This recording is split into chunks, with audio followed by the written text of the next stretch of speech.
Welcome back to the channel, guys. A little bit of a different one today. So I think as the channel has built over the last few years, I've managed to provide obviously a lot of content, taking you through my journey, clients' journeys, providing a lot of value, but equally so, some good fun stuff in there as well.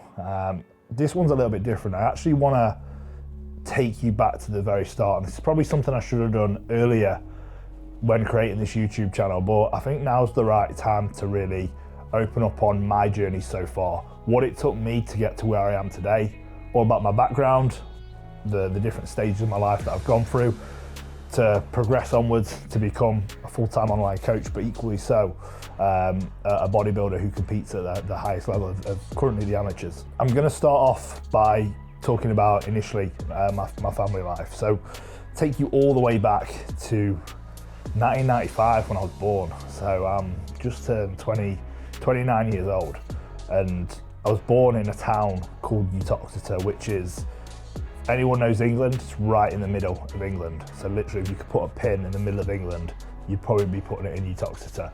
And it's a town that's in the middle of Stoke-on-Trent, Derby, if anyone's aware of that.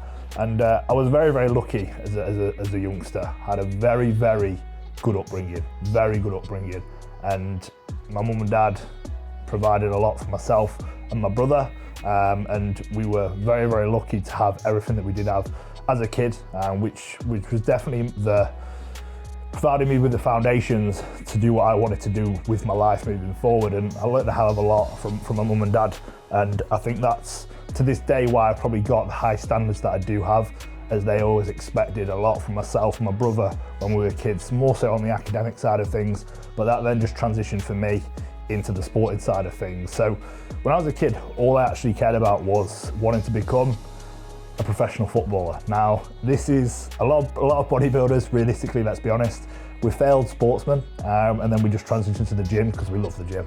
And that's exactly the story that it was for me. So as a youngster, I played football to a good level. I was always the captain of the school team and all that kind of stuff, the person who was always into all the sports and stuff like that. So that was me as a youngster at school. And from there, I played football at junior level and then transitioned into academy level football. So I'd been involved with West Bromwich Albion Academy, Burton Albion Academy, and the one where I spent the most time was Port Vale, which at the time was a League One club, but they're always flirting between League One and League Two, if you understand the football league system. And that was where I sort of started my journey. Right, I'm going to pursue this. I want to become a footballer. You don't realise at the time how tough it is. You think you're going to be the one who makes it. And I was good. I got all the way up to under 16 level, but then didn't quite make it to get to a scholarship level, which for me was a hard pill to take when I put so much into my football. Now, alongside this, I was always training in the gym. Like, I always wanted to do more. I was that lad who was always doing extras. I was a lad who was always doing more runs than everyone else, doing more in the gym than everyone else.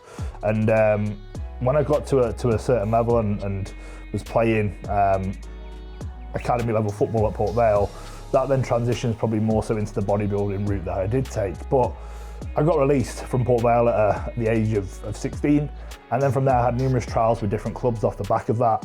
Never got what we would say a pro scholarship, like a scholarship to a pro contract or anything like that. So then actually did a scholarship at Hartbury College and went there for 2 years. So on the 2-year football academy at Hartbury, if anyone understands college football, it's not professional sport, but it's very, very close to. And we had a very, very good team, players who were released from all around the world, all around the country, sorry. And we had a great team, and that was when sort of my love for football continued. But then we hit a sticking point when, after I'd done my college, I knew realistically my focus was becoming more and more in the gym. So I studied sports performance at college, and then from there it was a case of, after college, I then transitioned to university to study more so on the sports side of things. So the university that I initially went to was Nottingham Trent University. So I did an undergraduate degree in sports science and management, and this degree taught me a little bit, but it was more so the pathway that I knew I wanted to take, going into ideally coaching and more so the S&C side of things within pro sport. Because I was always someone who wanted to know how you could become bigger, faster and stronger. And that was something that was ingrained in me at college as we did our first initial S&C sessions from there. And then transitions when I went to university. So in my first year at university, I was still training, weight training, but equally still, I still played football. So I was playing non-league football at the same time as playing for the university first team. And then we did the varsity and everything. If everyone knows what a varsity is, Nottingham Trent, University of Nottingham, it's a massive, massive game where you have pretty much the whole of the uni goes to watch that. So I played in that. And off the back of that season, I knew I was pretty much done with football. I was playing non-league, wasn't enjoying it, and I just loved being in the gym. And at that point, my best mate, he had just started competing in bodybuilding, and I saw kind of the respect that he was getting around university and his physique, and that initially, if I'm being honest, kind of drew me into it. I was like, look at him, look at the respect he's getting, look at how big he is. Like straight away, it was a commanding presence when he walked through the room, and I was like, that's really, really cool. And to have your best mate to learn from with that was fantastic. So I just learned from him. I was training with him all the time, and from there, that was really when my bodybuilding journey started to progress from there. So off the back of my second year at university, I was like, right, I'm doing a show. So trained my ass off, full-time training alongside studying at the same time at university in my second year. And with that, competing in my first ever show. So competed in 2016, and that was the Body Power show. If anyone knows the old Body Power shows with the UKBFF days, how busy they were. It was a crazy busy show. And I was there and I just rocked up, done my prep, done everything I'd done. I got actually shredded to the bone, to be fair, but I had no answer. I had no muscle on me. I think I must have been like mid 60 kgs on stage. Junior men's physique, placed nowhere. Didn't even get a place in. And that was when for me it was like a make or break, right? Do I continue on with this or do I sack it off? But I knew it was something I loved and I knew I had the structure. I was looking at other guys and I thought, well, I've got a better structure than him. Yeah, he might be a little bit bigger, but I didn't really even know how to pose. I didn't know how to do anything really. The coach I had at the time was okay, but I knew I needed to get probably a better coach in. And then from there, I knew that I had the genetics to take it one more and just take it to where I wanted to take it. So that was it really for me from there. So from that point, I took bodybuilding extremely serious. And that was when I made sort of the real full-time transition, you would say, into the sport. Hired a new coach, and from there I set myself some big goals to win regional shows as a junior, and then to go to the junior British finals. And I wanted to compete in the Arnold Classic as a junior, because back in the day, you could only really compete in the UKBFF. There was no PCA, or if there was, it was very, very early days, and no one knew what it was, and no one really competed with them. There was only really UKBFF or the old NABBA days when you get NABBA people just doing bodybuilding. Purists in the north more so would just do NABBA. So the UKBFF standard was crazy. And to get an Arnold Classic place in, you needed to place in the top 6 at the British finals to secure an Arnold Classic place in. It wasn't a case of these shows where you can just turn up. You needed to be specifically invited due to your placing at the British finals. And the British finals were crazy, absolutely crazy. And that was my goal, get to the British, place at the British really well, transition to the Arnold Classic, work my way up through the juniors, and then go into the men's game and see where I could land it. And in this time, I actually then met, when I first started taking bodybuilding really seriously, I met who is now my fiance and obviously wife to be, who's the mother of my first son. I met her while I was on that journey. So she's only ever known me as a bodybuilder. It's like she doesn't know me within my football days. And I feel like my football days no one really knows that about me. That's why I wanted to touch upon it within this video as well. I used to just be an average footballer. That's all I cared about. People probably think, oh, you were rugby. Well, no, I wasn't. I did a little bit of rugby, which I'll talk about, rugby coaching, but I was just solely football. That's all I cared about. So alongside this, I met who was my girlfriend at the time. She was very, very supportive throughout this whole process, going into the bodybuilding realm. And I did my first ever regional in the UKBFF. Well, my second ever regional with the UKBFF. My first ever one where I was actually going for it with high hopes. put everything into my prep, and this was 2017, and it was the Zach Khan Classic. And everyone knows back in the UKBFF days, you had a certain amount of regionals per year. If you were the winner of a regional, you would go into the British finals. As people were watching you. That was just the start of social media age, really, when people started to take it seriously. That was just the start, really, of sort of the online coaching kind of era, like very, very early days from it. So I won that show. That was my first ever sort of proper attempt at doing what I wanted to do, and I won it. I think there was like 17 lads in the class. It was a stacked regional, junior men's physique, and came out as victorious. So I got my qualification to the British finals, but I've competed in July or June, July, and then the British finals was in October time. So from there, I stayed on prep. I enjoyed a little holiday off the back of that, stayed on prep, and then went into the what was at the time the British finals in 2017 at the UKBFF. And alongside this, I just started pushing my coaching. So at university, I was still at university at the time, I was sort of the guy who everyone was like, right, I need a plan off Alex, because look, like, with all due respect, I was probably one of the guys who was in better shape whilst competing in bodybuilding at university. So a lot of people were coming to me, oh, what diet plan should I have, what training program? And just organically, like, it grew from there. So I was just giving people diets, giving people coaching programs, etc., charging peanuts for them, but it was enough for me at the time at university. And that was really where I started dipping my toes into coaching. And alongside this as well, I then moved onwards into more specific sports coaching. But the first goal for me was to get to that British finals. So moving back to the competing side of things, got to the British finals. There was around 70, I think there was 78 lads, or 70, it was something crazy. There was 70 lads in the juniors, because everyone who got a qualification back then, they did the British, because it was such a big thing. It's not like it was now, with all due respect. Like, back then, the British finals were bigger than the current British finals in whatever federation, because the volume of competitors. It was the only federation. Everyone wanted to compete in it. So there was around 75 lads in junior men's physique, and you can imagine that doing the call-outs. There must have been literally 10 call-outs. It was crazy. And from there, I did really well. They did a round, they cut it in half. They kept going for round after round after round, and you just see the numbers cut and cut and cut. But I was staying, they kept calling my number to stay. And I think it got to the final, the top six. So it got to the top six in terms of the top six in Britain. And within that time, I got fifth place. So I was buzzing. Like, I got sixth place in the British. So I just secured my top six. All I said to myself is secure that Arnold Classic invite.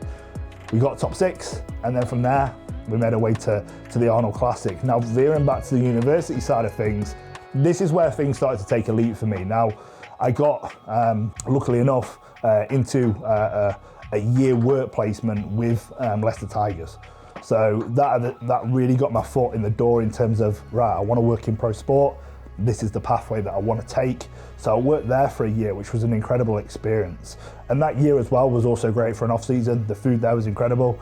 I could eat en masse like the rugby players. I was training, and everything was gearing up towards the end of the year when I knew I was going to be competing in at the Arnold Classic. So at the end of my time at Leicester, I then competed at the Arnold Classic that year, and I came fifth. Now again, it was a very, very similar thing to the British.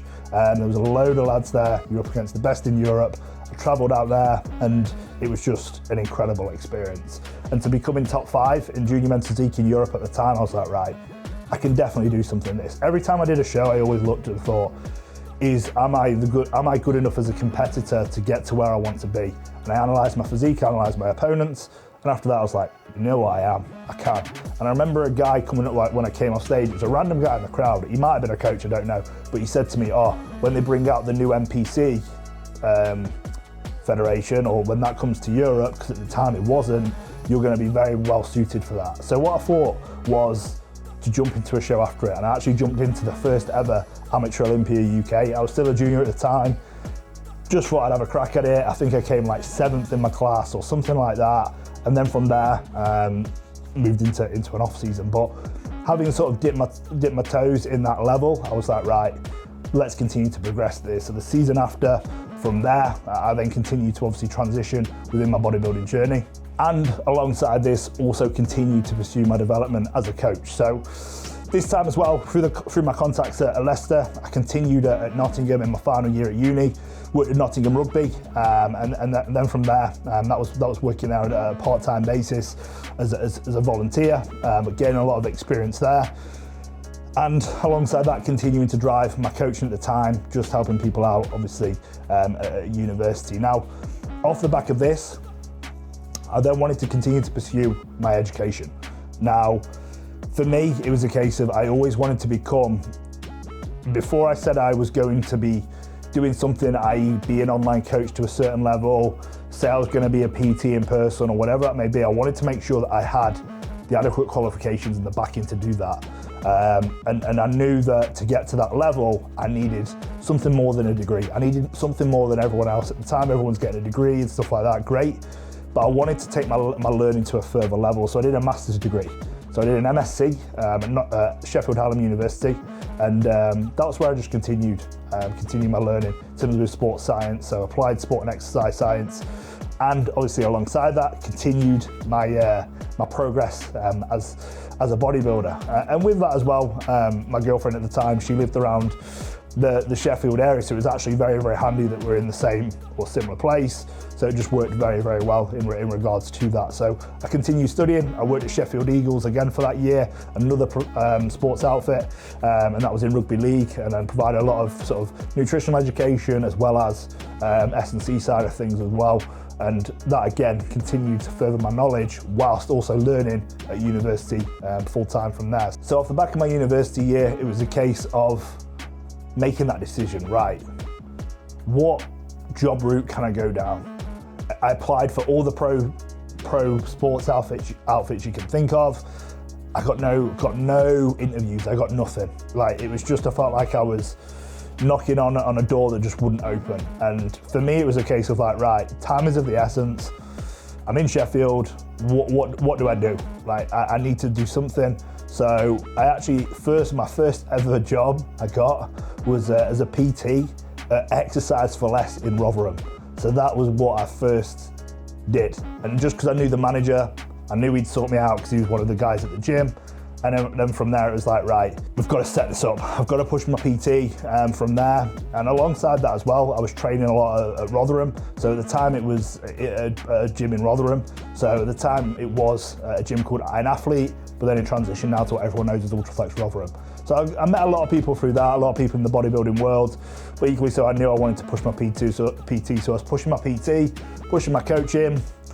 It was going okay. It was very, very low income initially, and from there, me and my girlfriend at the time, we had a flat in Rotherham as well, and I was just chipping away at my PT. And then from there, I actually moved gyms to a gym in Sheffield. Now, this is when I was at a crossroads in my life, and this is something that very, very few people know.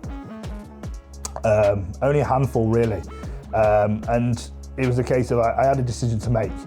Do I continue this gym route, like the gym side of things? I was getting paid minimum wage as a manager of a gym, but I also had a few online clients as well, so it wasn't too bad, but it was nothing fruitful. Or transition into a completely different career pathway. And that transition would have been going into the police. I actually thought to myself, I need something that's like secure, and my mum and dad obviously wanted that for me. They wanted something that's secure, there's a career pathway, you can progress, pension, all that kind of stuff. So I was like, right, yeah, that we'll go for it. So I actually applied and went through the whole process, virtually got through until the final stage, which then got massively longed out for some reason. It must have been COVID related as well, but it got longed out like that to the point where I thought, am I even going to get offered this job?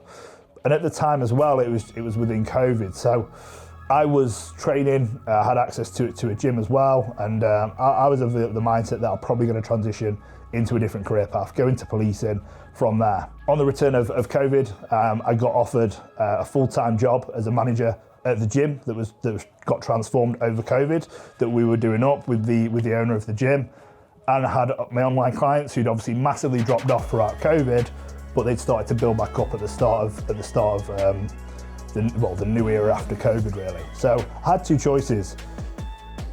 do I go to this police route because they just got me on the phone and they said, look, virtually we just need to iron out, I think there was a couple of things we needed to iron out, but you've got the job role, or do I continue? And I remember telling my parents, I'm going to continue with the gym.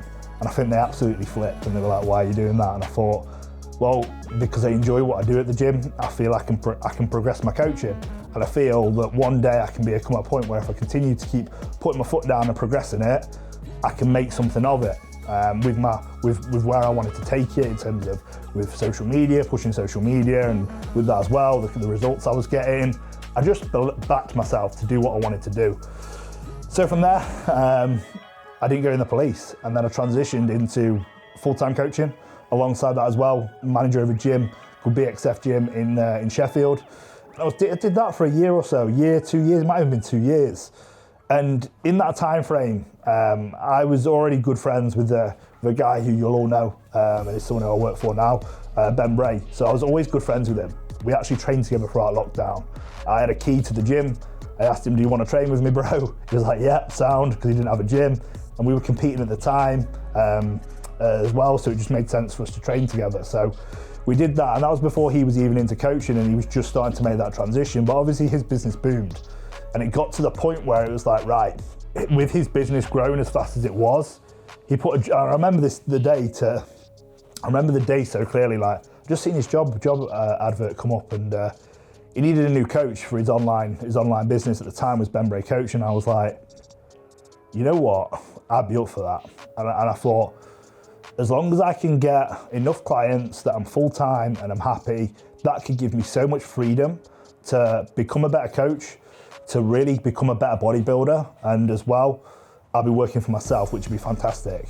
And I remember applying for the role, got pushed through until the final stages straight away. And the first conversation I actually had to him in regards to the role, he was offering me the role. So I took that contract straight away and let the gym owner know, who wasn't happy that I was leaving. I was working, technically working for myself, but it was in a consultancy contract with the brand. And from there, and I remember having the conversation with Ben, like, are you sure I should leave the gym? Because it's risky going into this work, like not knowing if there's guaranteed clients. I remember him saying to me to this day, he was like, trust me, bro, like after a month, you'll be earning way more than you were earning from the gym. And so I trusted him, because to this day, he's never let me down. And so I took the opportunity, and I've never looked back since then. I'm very grateful for that opportunity. And from there, he weren't wrong within the first month, working with clients from all around the world, and progressed from there in terms of what I was able to provide as a coach. And in that time frame as well, I was still competing. I'd progressed onwards, pushing for pro qualifiers worldwide, so competing in the Amateur Olympia Spain. That was a massive one for me.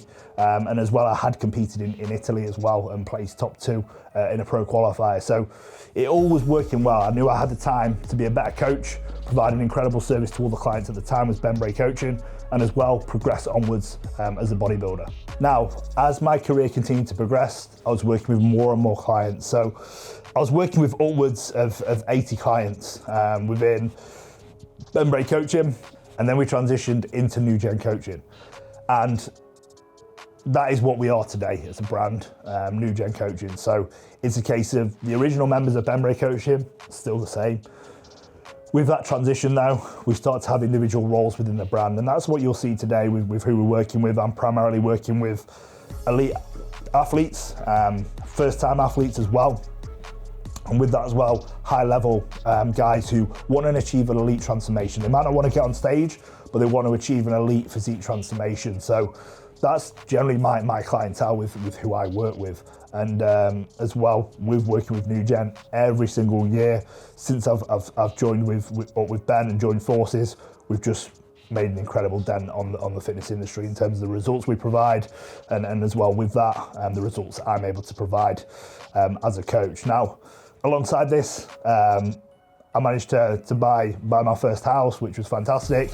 As I left the gym, I then moved into my first house in Rotherham, and from there I was working from home. So it was really everything I wanted the career to become, it had become, and probably more, to be honest. But I'm always someone who strives for more.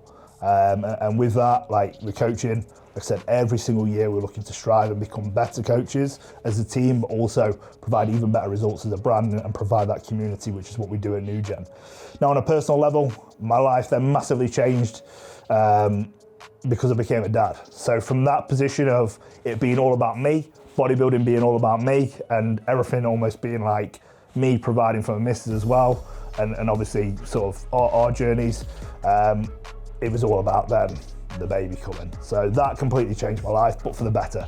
I was at a point probably in my life where I wasn't selfish, but I needed a little bit of perspective on things. And I feel like it came at the right time because it's almost grounded me to a certain level. And for me, nothing is better. And anyone who's a dad will say that, like working to provide for yourself is something, but working to provide for your family is something else. That's something that will always be the main reason why I do what I do. It's just to provide for my family. Now, I couldn't care about anything sort of physical or anything like that. And this is what I'm saying in terms of that. But I think I got my first car that I got myself.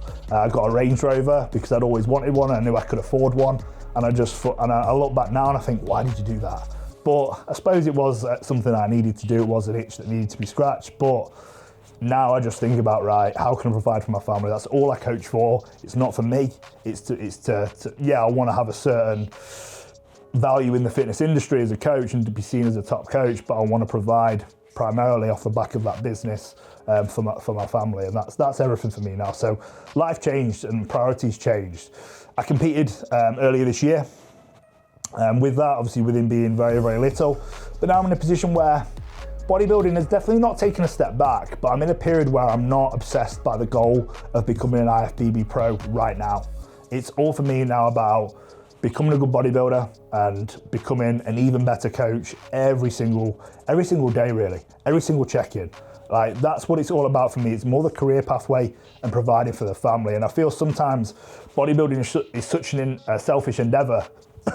It can take away from that. It definitely can take away from that. So I'm in a position now where I'm still bodybuilding, I'm still progressing my physique, but I've just not got really an end sight on when the next time, right, we'll have a jump on stage at this time, that time, whatever it may be. I just want to make sure that I am seeing consistent physique progression, and with that, more so, my clients are getting to where they want to get to, whether that be a stage physique, whether that be an elite transformation, and that's my sole focus right now. And with that being my sole focus, I'll finish this video talking about where I want to be in 5 years' time, because it's something I've taken from Ben, and it's planning in advance. It's almost manifesting things to make sure that they come true. Like, I do feel like we've got to plan ahead and we've got to set specific goals. You've got to manifest things before they come true, because that's what essentially I did with my pathway. When I was working as a PT and a gym manager at BXF Gym, probably making not much money, and I turned down the pathway of going into the police. I manifested one day I will become an elite coach. I will be making the money I wanted to make. I will be working with the clients that I wanted to be working with, and I will be doing what I want to do on stage and achieving the goals that I want to achieve. And then with that as well, I always wanted a family, and I always wanted a house, etc., and being able to provide for that. And if you manifest anything in life, I genuinely feel that if you put the right strategy in place, you're not just hoping it'll happen, you need to put the right strategy in place, but you can definitely make it happen through putting that in place. So 5 years from now, where do I see myself? And I'll touch on the physical side of things, like where do I see my physique going? And some people may not like this, probably more so within my family, but I want to get bigger, I want to grow, I want to become a bigger bodybuilder. I've got to a point now where I'm not just satisfied with being a men's physique athlete and that's it. I want to keep growing. I want to get bigger. I want to be of a certain size of physique, because that's what I want to portray. That's what I like in terms of strength, muscle mass, all those things. And you could say it's a bit of an ego thing. Potentially it is that, but I just want to become the biggest guy I can become, and with that as well, progress my physique from that end. At the end of the day, I'm a bodybuilder at heart. Anyone who knows me knows that I do love this lifestyle, and I'll always be a bodybuilder. So that's my goal from a physical standpoint, is every year from now, I will be bodybuilding in 5 years. There's no doubt in my mind. Just continue to keep progressing the physique, And who knows, if this is a time that's right and I can do a show, I can get away with doing a show, who knows? But right now, it's just solely about just the physique development from that. Personally, from there, obviously I'm gonna be the best dad I can be, that's massive for me, and the best family man I can be, whilst obviously watching my little one grow up. But with that as well, we've got plans for more kids. So that'll always be something that comes into fruition, hopefully in the future, having more kids from there, from a family aspect, and obviously providing for those as well. And on a professional standpoint, where do I see myself with my coaching? Well, in 5 years' time, I really do see myself as one of the sort of the go-to coaches within the industry, well respected, well known, and someone who, when you're thinking about, right, who should I work with, or I want to work with Alex at New Gen, it's more so the brand, like where we want to take New Gen as coaches, like myself, Ben, Sergio, Finn and Ryan, is right to the very top in terms of, yeah, primarily elite level transformations, but equally so, we want to be tapping into the prep side of things. We want to be tapping into different avenues, and I want to be the guy who's at the front of that, making sure that the standards are where they need to be within that aspect. So yeah, we want to be one of the well-known, recognized coaching brands, within the game. We want to be that, and I, within that, want to have an identity of, yeah, he's a top coach within that brand. That's what I want to have my identity as, because you look at some of the top brands out there now, there's coaching brands, and then everyone identifies individuals within that coaching brand. Well, he's very good. He's very good. And the individual identity is massive for propelling the coaching brand as a whole. And I want to make sure that my brand is very strong within the brand of New Gen. So that's where I see things heading. I get asked all the time, well, not all the time, but I get asked by people, would you ever go yourself? Never, in my opinion, never. And that's because for what I've been given from the brand of New Gen, the platform that I've been given, where we want to take things, the vision with myself aligns with New Gen. The vision with myself and Ben aligns to where we want to take things as individuals. And yeah, I owe everything to the brand. And for me, that is just never going to be a question that I'll even consider answering, to be honest, because it's about propelling the brand to where we want to be. A strong brand is a group of strong individuals, and I feel like you're stronger in numbers, particularly in the coaching game, the way it's going. Definitely stronger in numbers if we can get the right team together, and obviously we've definitely got that. So that's where I see myself professionally in 5 years, and that's a bit about me. That's my journey. So there's a lot I've talked about there, taking you through a lot, hell of a lot, but I hope that gives you a little bit more of understanding of where I've come from, what it's taken from me to get to where I am now, and where I want to take things obviously moving forward. And I hope some of you guys can maybe relate to that as well. But thanks for tuning in, and there's more content to come on the channel as always. I've not been thick and fast on it recently, but there will be more to come, particularly leading towards the back end of the year, but definitely going into next year. There's going to be a hell of a lot more. So again, always like, comment, subscribe where you can. If you're not a current subscriber, make sure you click that button. And yeah, if you've got any questions as well about any aspect of what it's taken for me from where I was to where I am now, then just ask away. But thank you for watching, guys.